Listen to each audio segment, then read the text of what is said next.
Então, irmãos, na semana passada, nós estudamos ali sobre como era visto a obediência no Antigo Testamento, ok? Então, hoje, a gente vai adentrar a, em entender como é visto agora a obediência no Novo Testamento. Vamos dizer assim, não mudou o ato de obedecer a Deus, ok? Ainda, tanto eu e você precisamos obedecer à palavra de Deus. Mas é preciso entender que no Novo Testamento é um pouco diferente a questão da obediência a Deus. Ali tem alguns fatores, alguns atos que acontecem no Novo Testamento que até mesmo nos auxiliam agora nessa obediência que devemos a Deus. Nós estamos numa era neotestamentária, né? Pós, né, ali o Antigo Testamento, vivemos numa era, nascemos numa era onde já vislumbramos aí o Novo Testamento e não como aqueles no passado que estavam ali ainda no Antigo Testamento. Então, já nascemos privilegiados. Podemos dizer que já nascemos no tempo da graça de Deus, onde muitas coisas nós hoje não vemos mais como os antigos viam. E isso é maravilhoso, claro, exige de nós uma responsabilidade e um entendimento a respeito da obediência, uma vez que nós já conhecemos muito da verdade revelada de Deus. Praticamente temos a verdade revelada de Deus por completo, coisa que ah, os antigos não tinham e nós já temos. Então, nesse sentido, como é que é visto a obediência no Novo Testamento? Ok? Isso aqui. Então, já no Novo Testamento, a obediência não se dá no fato de guardar a lei mosaica. A gente viu isso, né, que no Antigo Testamento Deus requeria que os judeus, o seu povo, obedecesse à lei dele, guardasse a lei dele. Obviamente, sabemos que a lei, falamos, não era para a salvação, mas era um teste que Deus faz ali para mostrar o pecado do povo e, em si, para que o povo confiasse em Deus, nas promessas de Deus, sobretudo na promessa do Messias, que seria o resgatador, o salvador do seu povo, certo? E agora, no novo, quando vem o Messias, a gente vai falar mais um pouquinho daqui a pouco sobre isso, a, a obediência se dá na nova aliança. A gente vai entender um pouquinho que é a nova aliança, obviamente, não tudo, mas vamos dar uma bela de uma pincelada assim, sabe? Bem pincelada mesmo, né? Mas vamos entender o que é os efeitos da nova aliança sobre nós. Então, lá em Hebreus 8:10, a gente encontra é, a, a, a descrição dessa nova aliança, tá? Dessa aliança ali que Hebreus puxa de Jeremias, capítulo 31. Então, é dito, porque esta é a aliança que firmei com a casa de Israel. Depois daqueles dias, diz o Senhor, na sua mente imprimirei as minhas leis. Também sobre o seu coração as inscreverei. E eu serei o seu Deus, e eles serão o meu povo. Então, esses versículos, eles captam a ideia do que Deus iria fazer com o seu povo, com relação à lei dele, para que eles pudessem obedecer a Deus, para que eles pudessem cumprir a vontade de Deus. O próprio Deus, independente do povo, né, iria imprimir a lei dele no coração, na mente deles. E iria colocar sobre o coração deles a inscrição dessa lei. Né? A gente vai entender isso daqui a pouco. E, mas note que essa é a descrição da nova aliança. Então, aqui, claro, há algumas ressalvas sobre a nova aliança. Não vamos estudar sobre a nova aliança aqui, porque realmente dá um estudo muito longo. Mas a questão é que temos que fazer algumas ressalvas quanto à nova aliança. Primeiro, a nova aliança que é dada ao povo de Israel. conforme lá em Jeremias 31. Mas os seus efeitos, os seus benefícios alcançam a igreja, certo? Como a gente percebe em Efésios 2, 13, aliás, 12 e 13. Então, eu gostaria que até você pudesse abrir a sua Bíblia lá para entender muito bem isso, certo? Que a nova aliança é dada ao povo de Israel, mas em Efésios 2, 12 a 13, a gente encontra ali que a igreja recebe os benefícios desta promessa, apesar de que cremos que Deus trabalha com dois grupos distintos, igreja e Israel. O que diz lá em Efésios 2, 12 e 13? Naquele tempo, né, quando Paulo fala que ele está falando aos Efésios, que eram gentios, ok? Ele diz: estáveis sem Cristo, separados da comunidade de Israel e estranho às alianças da promessa, não tendo esperança e sem Deus no mundo. Mas agora em Cristo, vós que estáveis longe, fostes aproximados. E grave muito bem essa palavra, fostes aproximados, tá? Pelo sangue de Jesus Cristo. Então, a nova aliança, por mais que seja ali para o povo de Israel, mas Paulo aqui, ele está dizendo que aqueles que fazem parte agora, como filhos de Deus, pela igreja, né, salvos em Cristo, aqueles que foram salvos pelo sangue de Cristo, agora eles têm esperança. Agora eles foram aproximados de Deus e agora também podem usufruir dessas bênçãos das alianças que foram dadas a Israel. Sobretudo, claro, a nova aliança, né? Não a antiga, mas a nova aliança, que é o que nós estamos falando aqui. Okay? E há uma outra ressalva. A outra ressalva é a seguinte, que apesar de que nesta dispensação, né, a dispensação da graça, a nação de Israel esteja longe de Deus, por rejeitar o Senhor Jesus Cristo, cremos que a promessa se cumprirá no futuro, quando o Senhor os reunir na terra. Então, a nova aliança, tem muita coisa, né? Envolve a terra, envolve um reinado, envolve uma sociedade vivendo numa terra, e isso se aplica ali ao reino milenar, aplica ali a algumas coisas lá em Jeremias 31 que descreve com mais detalhes.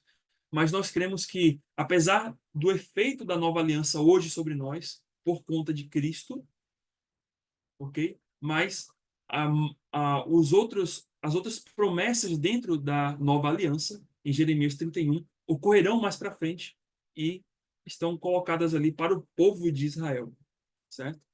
Então, vale muito a pena depois, talvez, a gente estudar apenas sobre a nova aliança, porque tem muita coisa que envolve aí, e claro, tem diferentes pensamentos e posicionamentos sobre a nova aliança, a depender da hermenêutica, da forma como se interpreta ela, ok?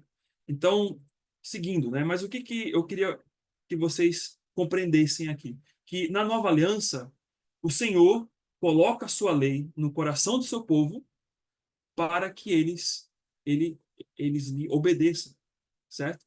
Então, isto é, o que quer dizer, então, que Deus coloca a lei no coração do seu povo? Imprime, né, a lei na mente do seu povo, coloca a lei no coração do seu povo. Isto é, que a presença da sua vontade estará dentro do coração do seu povo. E isso ocorre por causa da habitação do Espírito Santo. Então, note que quando Deus fala de imprimir, né, a lei na mente do povo, no coração do povo, ele não está dizendo no sentido literal, né, de que Deus vai escrever no nosso cérebro, né, escrever na mente, ou escrever no coração. Né? E se um dia abrir nosso coração, abrir a nossa mente, vai estar lá a lei de Deus. Não é isso, obviamente. Sabemos disso. Mas ele está dizendo que Deus vai colocar a lei dele dentro de nós, numa condição de que a presença da lei dele, a presença da vontade dele, do querer dele em nossa vida, estará dentro de nós. E isso pode ser visto, claro, pela habitação do Espírito Santo. O que o Espírito Santo nos faz hoje? Né? Ele nos exorta, ele nos traz o entendimento do que é o certo, do que é o errado. Ele nos esclarece. Quando nós estamos em pecado, sendo servos de Deus, filhos de Deus, nós sentimos a dor no coração, o Espírito Santo ali, ó, fala, olha, você está errado, você não fez a vontade de Deus, você precisa se consertar diante de Deus, você precisa se corrigir diante de Deus. Então, a gente percebe que isso ocorre em nossa vida hoje. Que a lei de Deus, a todo momento, está sob a nossa frente, nos chamando a fazer a sua vontade e a deixar aquilo que não é a sua vontade de lado. Certo? A gente pode ler isso em Ezequiel 36, 26 a 27, que é um outro texto sobre a nova aliança.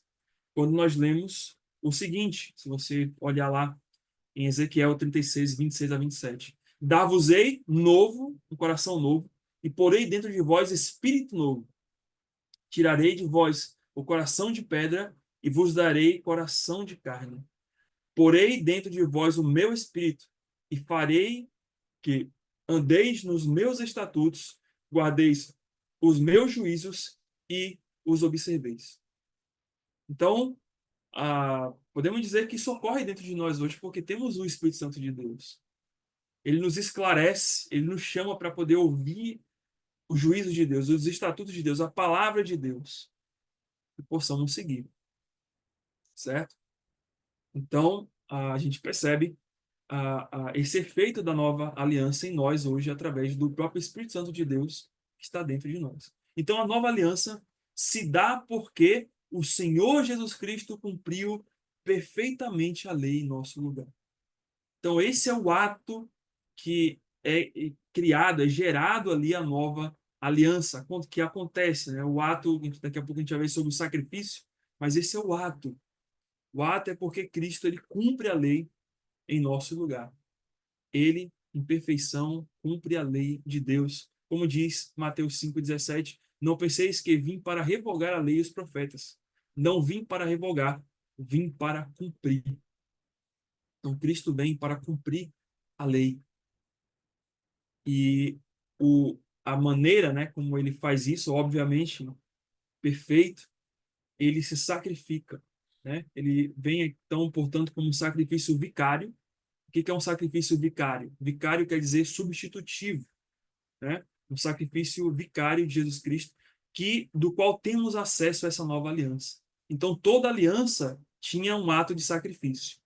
Então, na antiga aliança, quem eram sacrificados eram os cordeirinhos lá, né? Eram os carneiros, as ovelhas, eram sacrificados. Mas aquela antiga aliança, ela apontava para o que ia acontecer na nova. E na nova ia acontecer um sacrifício. E esse sacrifício é o sacrifício de Cristo, do qual que é por meio desse sacrifício que nós somos colocados nessa aliança. Que é o que diz lá em Mateus 26, 28. Note que Cristo, quando ele está prestes a ir para o Calvário, a gente lê isso daqui no tempo da ceia, né? Mas é exatamente isso que ele quer dizer. Ele está dizendo, olha, porque isto é o meu sangue. Quando ele toma o cálice, né? O sangue da nova aliança, derramado em favor de muitos para a remissão dos pecados. Então, quando Cristo faz ali, ele estava antecedendo, né, o sacrifício que ele ia realizar na cruz por nós. E ele estava dizendo, olha, esse sacrifício aqui não é um sacrifício em vão. Esse sacrifício aqui é a inauguração da nova aliança. Por mais que, claro, muitas promessas da nova aliança vão acontecer no futuro, mas o ato sacrificial de Cristo inaugura ali, vamos dizer assim, a nova aliança. E Cristo diz: olha, esse cálice aqui que nós estamos bebendo, que tem o suco da uva, esse cálice ele representa isso. Ele representa o sangue que eu vou derramar na cruz para estabelecer essa nova aliança que eu vou ter com o meu povo, né? Com aqueles que eu vou salvar, certo? E aí, irmãos, nesse sentido, aí nós temos algumas diferenças entre a obediência, e agora entrando aqui para o assunto da obediência, da antiga aliança, AA, né? E para a nova aliança, NA, ok? Então, o que a gente percebe aqui? Que na antiga aliança, a obediência resultava, em grande parte, no medo das consequências se alguém não cumprisse aquelas alianças. Então, tinha lá a lei de Deus, eles tinham que obedecer à lei. se eles não cumprissem a lei de Deus, Deus ia lá e exterminava o povo, trazia alguma situação de disciplina para que o povo pudesse aprender a cumprir a lei de Deus. E isso se torna evidente quando o povo desobedece a Deus por muito tempo e Deus leva o povo para o cativeiro babilônico. E eles passam 70 anos lá e uma boa parte desse povo até vai embora, nem volta mais. E é uma outra geração que vem e novamente toma conta da terra e eles voltam ali, certo? Então, tinha muito essa questão da antiga aliança, da obediência, que era grande parte resultada pelo medo das consequências do que poderia acontecer. Já na nova aliança, isso muda. Apesar de, claro, ainda temos o temor, temos o medo, né? Porque estamos diante de um Deus que é soberano, grandioso, mas os filhos de Deus na nova aliança, eles obedecem por causa de um coração e mente dispostos e alegres a Deus, né? Pois o Espírito Santo habita neles. Então é diferente. No Antigo Testamento a gente não percebe a habitação do Espírito Santo, apesar de que a presença do Espírito Santo está ali, obviamente, né, desde a criação, mas a habitação do Espírito Santo não. Mas a nova aliança, sim, há a habitação do Espírito Santo. E isso faz com que ah, tenhamos um coração e mente dispostos e alegres, certo? A obedecer a Deus. Então isso aqui já muda muita coisa, certo? Essa é a grande diferença que temos da antiga e da nova aliança. A obediência na nova aliança, se a gente puder olhar, se a gente olhar alguns fatos sobre essa obediência, é que, primeiro, a verdadeira obediência é simplesmente Cristo em nós, fazendo a vontade dele por nosso intermédio. Então, o que acontece na nova aliança é que uma vez que Cristo habita em nós, claro, pelo Espírito Santo, agora ele vai executar a sua vontade em nós. Filipenses 2:13. A gente olha lá, a gente vai ler esses versículos que nós conhecemos e diz o seguinte: porque Deus é quem efetua em vós tanto querer como realizar segundo a sua boa vontade. Então agora, na nova aliança, a nossa obediência, ela está sendo motivada porque Deus está ali nos chamando a fazer a sua boa vontade. Está realizando em nós e colocando em nosso coração a sua boa vontade, né? Então, na nova aliança, a gente percebe algo muito diferente que a outra aliança não tinha. Eles não tinham esse Espírito Santo para poder trazê-los, né, nesse ponto de, olha, você está errado, se corrige diante de Deus, né? Estou te chamando para essa obra aqui, vem fazer a minha vontade. Não tinha essa motivação que nós temos hoje. Eles tinham que seguir a lei de Deus. Então, a habitação do Espírito Santo nos dá esse fôlego, nos dá essa disposição, né? Porque ele nos motiva. Ele está efetuando em nós o querer e o realizar. Obviamente, a gente vai ver, e pastor, você pode perguntar, e pastor, o nosso pecado, pastor? Né? O senhor está falando aí de coisas maravilhosas, boas, coisas que o Espírito Santo nos move a fazer a sua vontade, ok, tudo bem, mas, pastor, eu peco. E tem vezes que eu não quero fazer a vontade de Deus. Eu sei disso. A gente vai falar daqui a pouquinho. Mas note que esse é um ponto aqui de diferença, né, entre a antiga e a nova aliança em termos de obediência, certo? Segundo, Deus muda os corações para que eles possam obedecer em amor, por meio da habitação do Espírito Santo, conforme Romanos 5:5. A gente lê lá Romanos 5:5, a gente vai perceber exatamente isso, né? Por meio da presença do Espírito Santo, a obediência a Deus é um resultado que vai ser espontâneo do amor dele, né? Por meio dessa nova vida que temos em Cristo. Romanos 5:5 diz: ora, a esperança não confunde, porque o amor de Deus é derramado em nosso coração pelo Espírito Santo que nos foi outorgado, né? Que nos foi dado. Então, o amor de Deus, pela habitação do Espírito Santo, inunda de tal forma o nosso coração que nos faz obedecer a Ele. que nos leva a obedecer a Ele, certo? Então temos essa vantagem ainda sobre a antiga aliança. E terceiro, o amor de Cristo nos constrange a viver de um modo diferente do qual tínhamos quando não conhecíamos a Deus.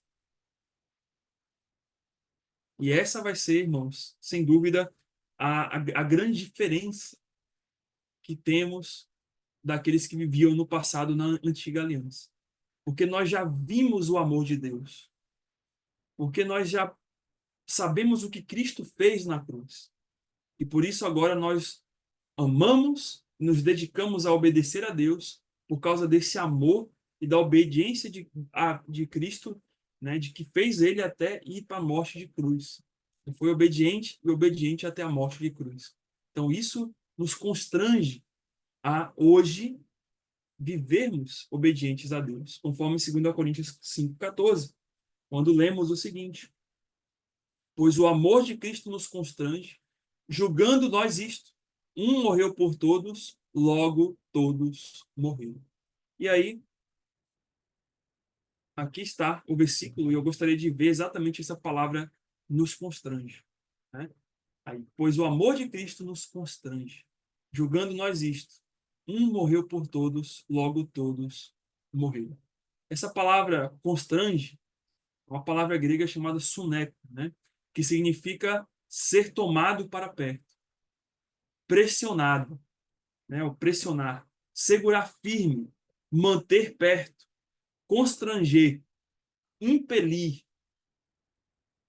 apertar, né? Essa é uma palavra bem interessante, que tem tudo a ver com aquilo que a gente leu ali em Efésios 2. Lembra que eu falei? Né? A gente vai ver daqui a pouquinho. Mas essa palavra aqui, ela é bem interessante. Por quê? Se a gente pudesse ilustrar essa palavra, a gente poderia dizer, ou fazer uma ilustração, né? A gente poderia dizer que ela se refere a quando alguém aperta, abraça, né? E aperta alguém bem firme. Né? Quando alguém abraça uma outra pessoa e aperta ela bem firme. Né? Ou quando alguém está distante e alguém pega pela mão e puxa para perto e segura. Então, o que essa palavra tem a nos dizer é isso. E agora, aplicando ao versículo, a gente entende que o amor de Deus é como se fosse esse abraço apertado. É como se fosse esse aperto que toda hora está em nosso coração, nos lembrando daquilo que ele fez e nos impelindo a fazer a sua vontade. Até mesmo quando nós não queremos. E aí entra a questão do pecado. Então, toda vez que você peca diante de Deus, você sabe que está em pecado, como um crente. Mas só que o amor de Deus está ali, ó, te apertando, te apertando, te trazendo para perto e falando assim: olha, você está errado, você precisa se corrigir. E por isso que a palavra aqui é constranger, né? A ideia é essa mesmo. É de levar, é de Deus, pelo amor dele, nos constranger a olhar para a nossa atitude e perceber: peraí, isso está fora da realidade do amor de Deus. Essa minha atitude aqui está fora da realidade do que é o amor de Deus. Do amor que Cristo tem por mim, que ele se entregou pela minha vida, que ele pagou. Eu estou fazendo algo contra Deus, do qual o próprio Deus pagou. Eu estou pecando, e eu sei que meu pecado foi perdoado em Cristo, mas é fora dessa conexão de amor que ele tem por mim. Eu sei que Cristo perdoou o meu pecado. Eu sei que ele pagou. Mas só que eu não preciso, não devo pecar. Eu não devo desobedecer à vontade dele. Porque isso fere aí. É como se novamente eu estivesse, entre aspas, né, colocando Cristo na cruz. Colocando ele ali à minha mostra, dizendo: eu pequei e ele está ali na cruz de novo para poder me perdoar. Obviamente, a gente sabe que ele pagou naquela cruz os pecados de uma vez por todas. Mas a questão é que o amor de Cristo ele nos constrange dessa forma. Nos leva, nos chama para perto, nos aperta, nos espreme. A ideia seria essa: nos espreme para que possamos tomar uma decisão a respeito daquilo que nós estamos fazendo diante de Deus, certo? E aí que vem aquela palavrinha, né? O constranger, o trazer para perto, é o que a gente leu agora há pouco em Efésios 2, 12 e 13. Principalmente no versículo 13, quando é dito que, mas agora em Cristo Jesus, vós que estáveis longe, fostes aproximados pelo sangue de Cristo. E tem essa mesma ideia de constrangimento, né? De trazer para perto. Em Cristo, o amor de Cristo nos trouxe para perto para que pudéssemos obedecer a Ele e sermos impelidos a fazer a sua vontade. Não mais aquilo que nós achamos que é bom ou que é correto para nós. Então, perceba a questão da obediência aqui, né? É bem interessante, né? Ok? Ah, tá. E tem outra palavra aqui. Então, ah, podemos dizer então que o constranger de Cristo é o ato de amor imerecido de Jesus Cristo por nós, que nos motiva a obedecer. Então, o amor de Cristo é algo que nos motiva a obedecer. E aqui, irmão, nós temos que pensar seriamente sobre isso. Nós temos que pensar que, se como crentes não estamos constrangidos a fazer o certo por causa do amor de Cristo, por causa daquilo que ele fez na cruz por nós, então temos um grande problema. Ou estamos extremamente frios, ou temos que repensar a respeito da nossa salvação, se realmente somos salvos. Porque não tem como um verdadeiro cristão não olhar para a cruz de Cristo e não olhar para o seu pecado e se sentir constrangido. Não olhar para o amor de Cristo naquela cruz e não olhar para a sua atitude pecaminosa de desobediência e não se constranger com isso para ter uma mudança. Não parar tudo o que está fazendo para poder obedecer a Deus, para poder se corrigir a Ele. Se alguém diz que é um salvo, mas o amor de Cristo não constrange ao ponto dele fazer aquilo que é o certo, então ou essa pessoa está muito fria, está muito distante de Deus, como nós vamos ver, ou nunca foi um salvo genuinamente. Porque é preciso isso. É preciso um quebrantamento, né? É preciso que realmente a gente se constranja diante desse amor imerecido de Deus por nós. E sem isso, não temos como obedecer a Ele. Okay? Então, isso não quer dizer, como eu disse, né, que não há qualquer esforço nosso ou da nossa parte para obedecermos a Deus. Não é só, então Deus vai me impelir a sempre obedecer a Ele. Não. E se eu não obedeço, a culpa é de Deus. Não. Deus vai me motivar, mas o passo de obediência é eu que tenho que dar. Eu que tenho que fazer. E isso não quer dizer que estamos livres de pecar. Pode ser que você obedeça a Deus, que você é um servo fiel e obediente a Deus, mas em algum ponto da sua vida você pode cair. Você pode pecar. Não pode no sentido de possibilidade, né? Você, olha, então eu posso fazer isso, né? De incapacidade, né? Mas é possível que você peque, certo?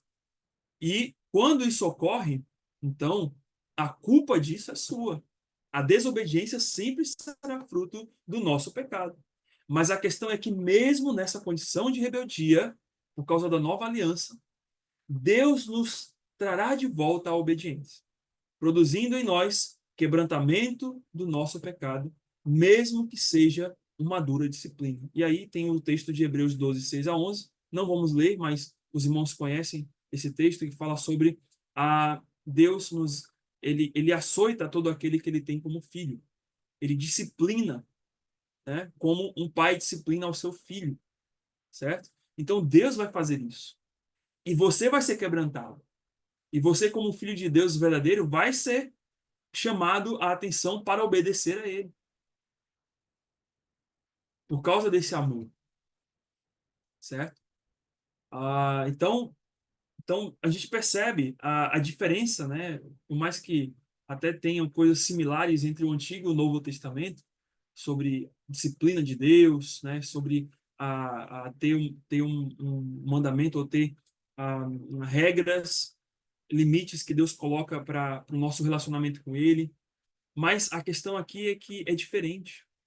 É que Deus produz em nós agora o quebrantamento.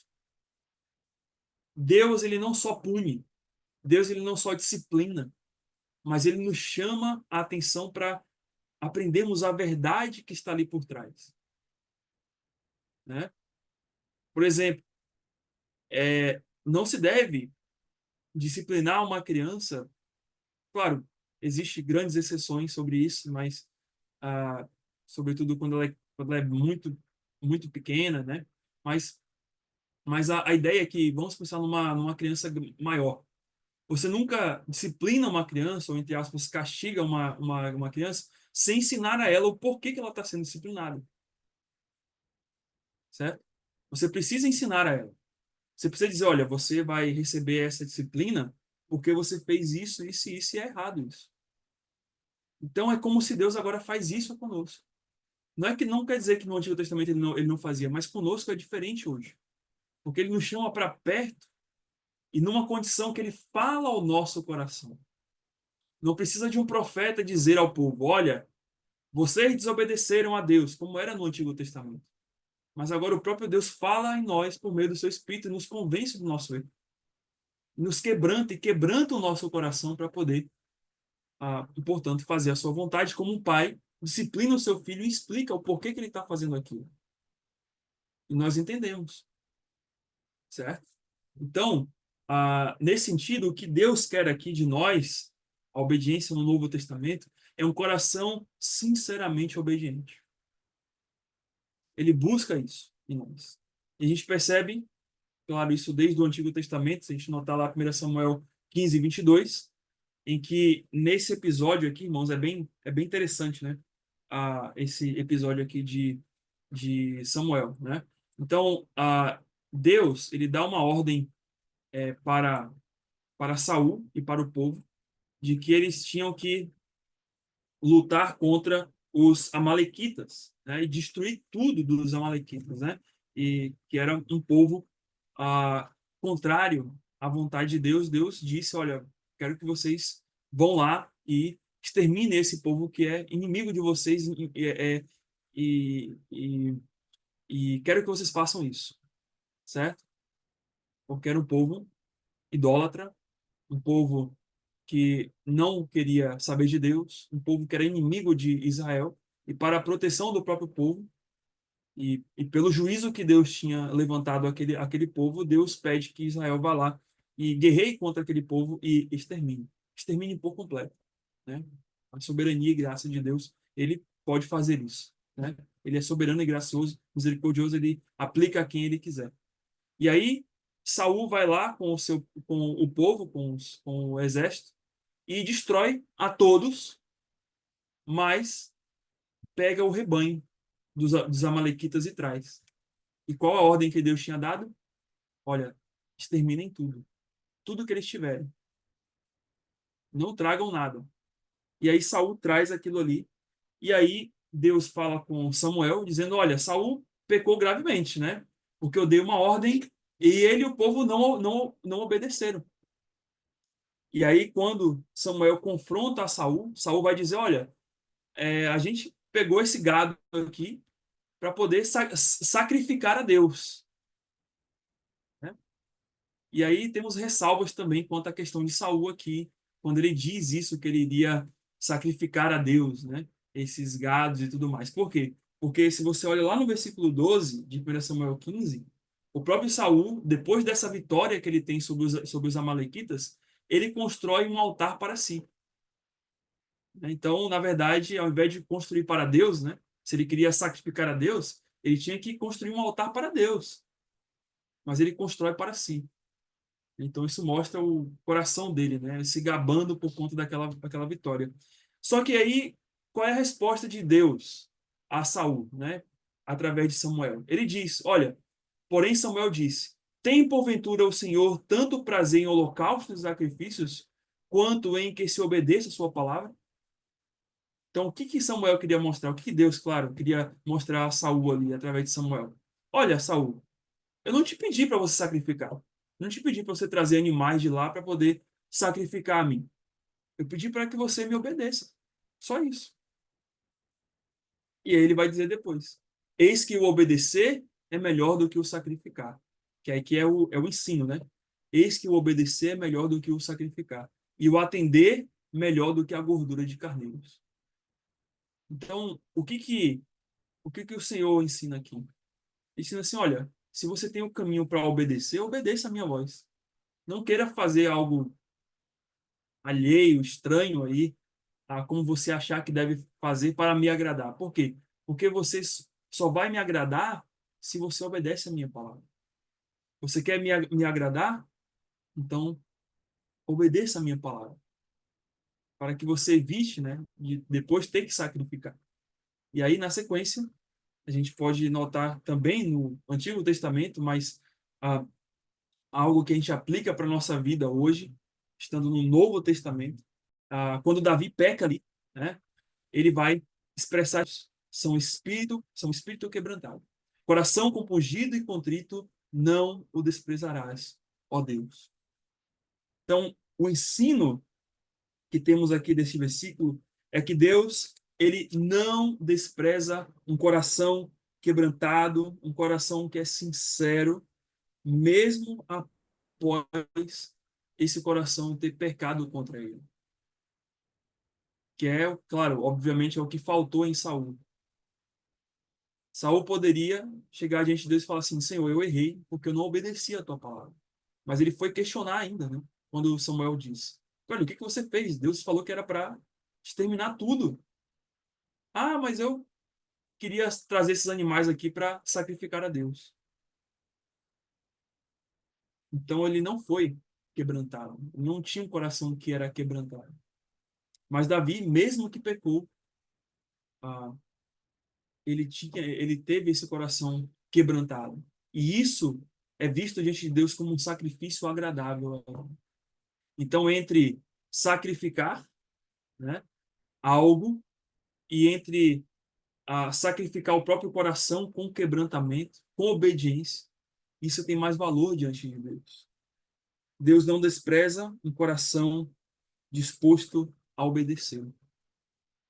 É isso que é o quebrantamento. O quebrantamento é: eu vejo que eu estou errado e eu me disponho a obedecer então à vontade de Deus e a fazer o certo. E foi o que Davi fez. Então, se você olhar todo o Antigo Testamento, por mais que existiam aquelas leis, aquelas coisas todas ali, mas isso refletia esse princípio de você obedecer a Deus, da pessoa obedecer a Deus, da pessoa se dispor a obedecer à vontade de Deus, ao invés de encontrar atalhos ou meios, né, ou para agradar a Deus ou para agradar até mesmo a si. Então é isso que a gente percebe aqui com relação ao que Deus quer. Deus quer, no fim de tudo, um coração sinceramente obediente. E quando nós falamos de sinceridade aqui, estamos falando um coração que olha para si e reconhece aquilo que ele tem. E não fica mascarando. E não fica colocando uma capa por cima. E não fica fingindo, né? Não fica sendo um hipócrita. De na frente dos outros é de um jeito, mas por trás age de outro. Mas é um coração que se coloca diante de Deus e diz: Senhor, eu sou assim, eu sou desse jeito, e eu preciso de correção, eu preciso de mudança, eu preciso que realmente o Senhor quebrante o meu espírito, porque o Senhor se agrada de um espírito quebrantado, de um coração que é compungido, de um coração que é contrito, e eu sei que o Senhor não me despreza. E é isso que é a obediência na nova aliança, se a gente entender quando Deus coloca o Espírito dele em nossa vida. Nesse sentido, irmãos, como como é, né, faltou o é ali, né? Como é esse coração sinceramente obediente? Eu gostaria de trazer aos irmãos o que é realmente um coração que é sincero. O que que um coração sinceramente obediente busca? O que que ele deve buscar, certo? Então, primeiro, as virtudes encontradas em Gálatas 5, 22 a 23. Então, na nova aliança, um coração que é sinceramente obediente a Deus é um coração que busca viver nas virtudes, nas 9 virtudes de Gálatas 5, 22 a 23, que é o fruto do Espírito que nós conhecemos muito bem. Mas o fruto do Espírito é amor, alegria, paz, longanimidade, benignidade, bondade, fidelidade, mansidão, domínio próprio. E contra estas coisas não há lei. Então, o que a gente compreende dessas 9 atitudes? São 9 atitudes aqui que nos levam à obediência. Se eu amo, eu não vou odiar, não vou agir com ira, né? Se eu estou alegre, eu não vou agir com ingratidão, que isso é desobediência a Deus. Se eu estou em paz, eu não vou viver ansioso, aflito ou intranquilo ou com medo, que isso de alguma maneira é errado diante de Deus. Se eu sou longânimo, da mesma maneira, eu não vou viver irado, chateado ou com pavio curto. Isso é errado, é pecado diante de Deus. Se eu sou benigno, bondoso, da mesma maneira. Eu não vou agir com maldade, com dolo. Se eu sou fiel, eu não vou ser infiel a Deus, que é pecado diante dele. Se eu sou manso, eu não vou viver irado ou estourando a todo momento ou estressado. E se eu tenho domínio próprio, eu não vou viver uma vida em desequilíbrio. Nas, nos diversos modos de desequilíbrio que podem existir em nossas vidas, que vai ser pecado diante de Deus, que vai me levar a pecar diante de Deus. Então, um coração sinceramente obediente é um coração que vive essas 9 virtudes, que está crescendo nessas 9 virtudes, que está desenvolvendo essas 9 virtudes para obedecer e agradar a Deus. E por fim, se nós desenvolvemos essas 9 virtudes, nós vamos estar crescendo em maturidade. Ok? Então, há uma lei, né? A lei que devemos guardar na nova aliança. Aí, poxa, pastor, mas você não disse agora há pouco, lá atrás, que agora a gente não precisa guardar lei nenhuma na nova aliança, né? Lamento, existe sim, pelo menos uma, que é o resumo de tudo, né? A lei de Cristo, né? Gálatas 6:20 diz: Levai as cargas uns dos outros, e assim cumprireis a lei de Cristo. Então, essa lei de Cristo, que está aqui em Gálatas 6:2, é o quê? É o ato de levar, né, as cargas uns dos outros, é a ação de amar como Cristo amou. A lei de Cristo aqui, quando eu tomo a carga uns dos outros, eu estou tendo o quê? Compaixão, eu estou tendo amor. Imagine aqui cargas uns dos outros, muita coisa, né? Eu estou nesse levar a cargas uns dos outros, eu posso aplicar todas as 9 atitudes ali de Gálatas 5, 22 e 23, né? Carregar as chateações do outro, carregar o peso do outro sobre talvez alguma dificuldade que ele esteja passando na sua vida, carregar a ira do outro, né? As consequências que o outro pode me gerar. Então eu carrego isso.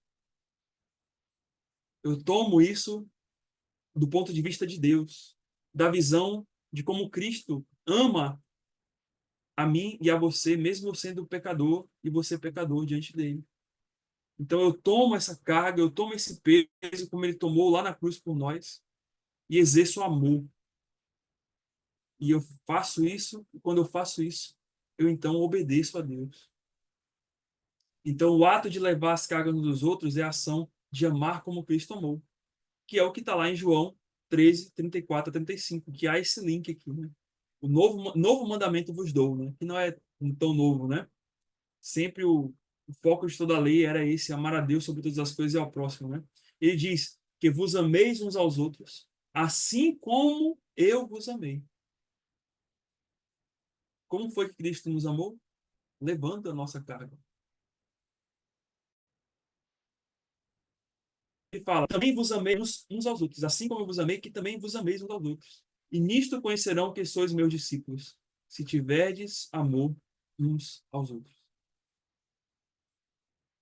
Então, meus irmãos, a obediência aqui a Deus não é, para nós no Novo Testamento, não é simplesmente, olha, eu vou obedecer a Deus aqui cegamente, como eu tenho que obedecer às leis do país, mesmo que eu não goste, né? Mas a obediência a Deus aqui ela é muito mais profunda. Ela tem a ver com a transformação do nosso coração para fazer aquilo que Cristo fez por nós, para amar como Cristo amou. Então, quando eu estou cumprindo a lei de Cristo, eu estou cumprindo com o coração alegre pelo fato de que Cristo tomou meu peso na cruz e agora eu também, em gratidão ao que ele fez, eu também tomo o peso da outra pessoa. Eu também sirvo como ele me serviu, tomando o peso, a carga, isso em amor. E eu exerço esse amor aos outros.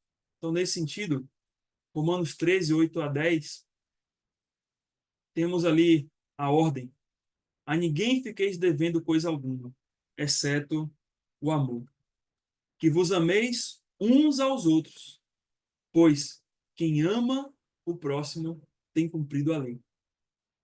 Então, note que aquela obediência do Antigo Testamento, né, aqueles rituais, toda aquela coisa toda, se resume a isso: a você exercer amor, a desenvolver amor. Quando nós desenvolvemos o amor primeiro a Deus, claro, e depois ao próximo, nós vamos estar obedecendo a Deus. Nós vamos crescer em obediência a Deus. Porque eu obedeço a Deus porque eu amo. E eu sirvo as pessoas em obediência a Deus porque eu as amo também. E ele continua: pois isto, não adulterarás, não matarás, não furtarás, não cobiçarás. E se há qualquer outro mandamento, tudo nesta palavra se resume. Se resume a quê? Amarás o teu próximo como a ti mesmo. E ele termina dizendo: o amor não pratica o mal contra o próximo. De sorte que o cumprimento da lei é o amor. Então, na nova aliança, nós somos chamados a obediência em amor.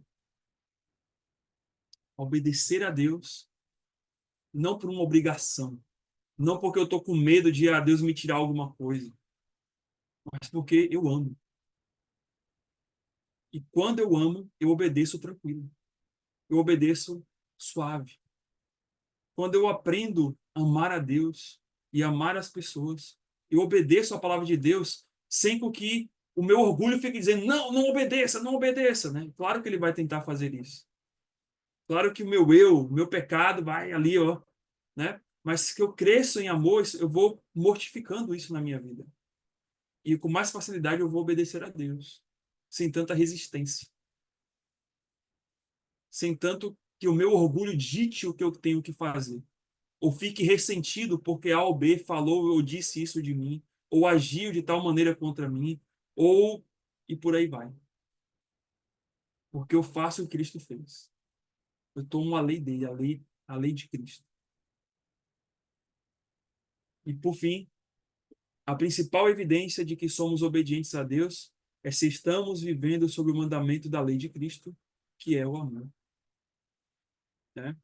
Não podemos crescer em maturidade se não desenvolvemos o amor como Cristo nos amou, em atitudes práticas, liberando graça, misericórdia, perdão, reconciliação, compaixão, paciência, longanimidade, bondade, aí os frutos do Espírito tudo, todos ali, e comunhão com o nosso próximo. Não tem como. Ah, pastor, eu quero crescer em maturidade. Ah, você quer? Então perdoa o seu irmão, perdoa a sua irmã, se reconcilia com ele, se reconcilia com ela, exerce misericórdia, exerce graça, porque é isso que vai fazer que você cresça em maturidade. É isso que vai fazer que você avance na sua vida cristã. Porque no fim de tudo é isso. No fim de tudo, irmãos, quando esse pecado passar, que muitas vezes nos desune, até mesmo dentro da igreja, onde vamos morar? No céu. E a minha pergunta para você é: se eu tenho uma rixa aqui com o Ademar, eu vou levar essa rixa com o Ademar para o céu? Ademar, eu vou levar a rixa que eu tenho com você para o céu? Diz aí para mim. Sim ou não? Não. Por quê? Porque tudo é perfeito lá. Não entra pecado, não entra ira, não entra ódio. E a pergunta é: por que não fazer isso agora? Por que não fazer isso no tempo de hoje? Por que tem que esperar até a glória para poder conviver bem com aquela pessoa? Eu posso fazer isso agora. Na verdade, eu devo fazer porque é um mandamento de Deus. Eu devo obedecer a Deus, cumprindo o mandamento da lei de Cristo, que é o resumo de toda a lei. Então, ame, né? Eu não coloquei aqui no slide, mas eu termino com 1 Coríntios 12:31. Enquanto os irmãos em Corinto, né, eles brigavam ali a respeito de quem era o melhor por causa dos dons, né? Lembra? 1 Coríntios estão brigando ali, eles estão brigando um monte de coisa, né? Um monte de coisa. Mas eles estão brigando ali sobre a questão dos dons, de que, olha, eu sou melhor do que você, eu sou mais santo do que você porque eu tenho tais dons assim, assado. Eles estão se vangloriando sobre isso tudo, sobre os dons que nem são deles, são dados por Deus. E aí o que que acontece? Paulo vai dizer em 1 Coríntios 12:31 o seguinte: eu vos passo a mostrar um caminho, ou melhor, eu vos passo a mostrar ainda um caminho sobremodo excelente. E aí ele encerra o capítulo 11, né, ali, acaba o capítulo 12, perdão, e começa o capítulo 13. E o que que Paulo fala no capítulo 13? Sobre o amor. Então, no fim de tudo, coloquei aqui o slide, né? No fim de tudo, o que que Paulo quer mostrar para eles? Olha, enquanto vocês estão aí brigando aí sobre quem é o maior, o menor, quem está errado, quem está certo, e por aí vai, eu quero dizer uma coisa a vocês. Existe uma coisa que é muito maior do que isso tudo que vocês estão discutindo. Que se vocês colocarem em prática, tudo isso se resolve. É a questão do amor. Então escolha, Paulo dizendo, escolha o caminho sobre modo excelente. O caminho sobre modo excelente não é aquele em que eu ganho. O caminho sobre modo excelente não é aquele em que eu vejo o outro perder. O caminho sobre o modo que é excelente não tem nada a ver com muitas vezes a minha lógica. Pastor, mas é lógico, vamos perder o dinheiro na justiça e o que que vai acontecer, né?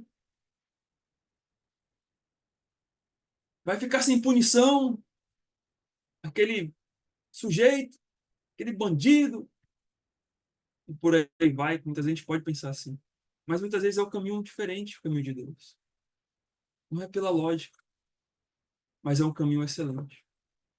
É o caminho do amor, o caminho da misericórdia e o caminho da graça. A obediência que nos leva à maturidade cristã é aprendida pela excelência do caminho do amor a Deus e às pessoas. Então, grave essa frase muito bem. Você quer crescer em maturidade?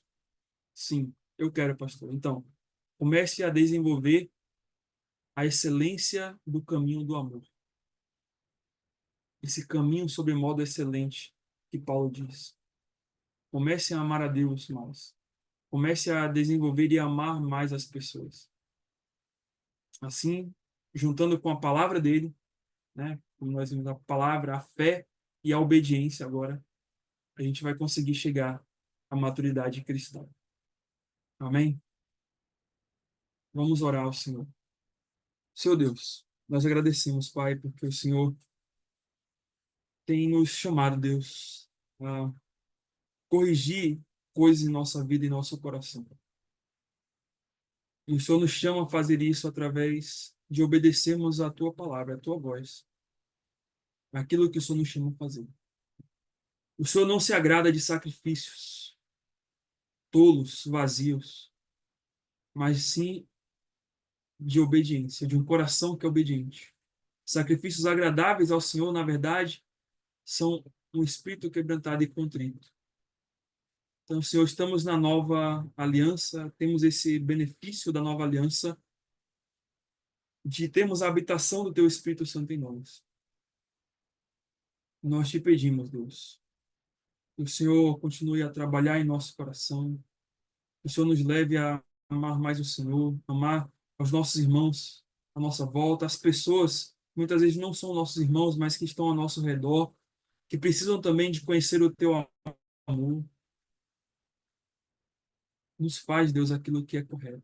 Nos leva, nos impulsiona, nos constrange, como é dito, Deus, na Tua palavra, em 2 Coríntios, para que o Senhor nos constrange a fazer a Tua vontade, motivado pelo Teu amor por nós na cruz.